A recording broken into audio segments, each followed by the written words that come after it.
engagée.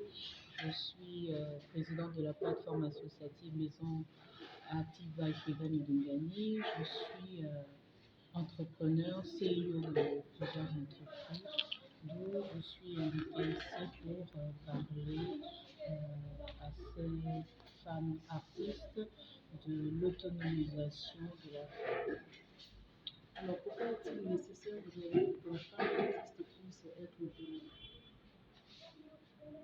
Aujourd'hui, la femme artiste a besoin d'être autonome parce que tout simplement, elle a atteint ses limites par son talent uniquement. Aujourd'hui, nous ne pouvons plus concevoir qu'on puisse seulement se focaliser sur les dons que Dieu leur a donnés, parce que ce sont elles les artistes qui sont en lumière aujourd'hui. Nous sommes venus aujourd'hui leur dire, au-delà de ça, au-delà de leur talent, elles doivent entreprendre, elles doivent s'autonomiser par plusieurs canaux elles ont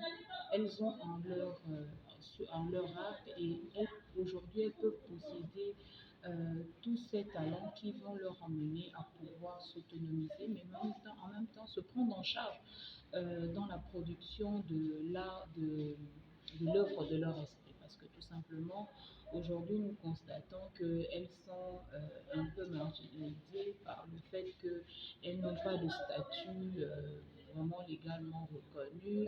Les droits d'auteur ne sont pas payés au Gabon.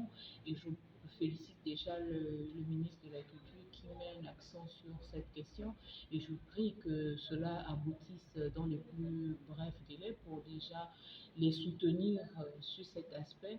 Mais en plus de cela, elles doivent mettre en place des mécanismes pour générer des ressources financières. Quels sont ces mécanismes-là que vous les avez donnés pour pouvoir s'autonomiser elles-mêmes? La femme gabonaise est dotée de plusieurs talents, je dis. A fortiori la femme artiste. Elles peuvent se mettre en communauté et pouvoir mettre en place une école de chant.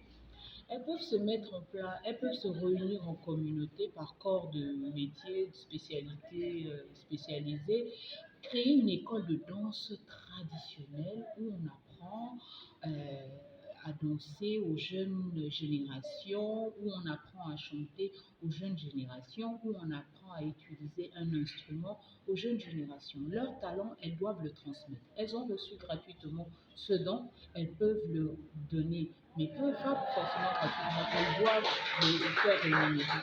Et je pense que les compatriotes que nous sommes, allons les soutenir en envoyant la jeunesse à apprendre, mais en même temps, ça permettra à canaliser cette jeunesse qui se sent aujourd'hui délaissée, désorientée par tous ceux qui viennent d'ailleurs et qui ne savent pas ce qu'il y a chez nous. Donc, c'est là aussi leur responsabilité. Merci beaucoup.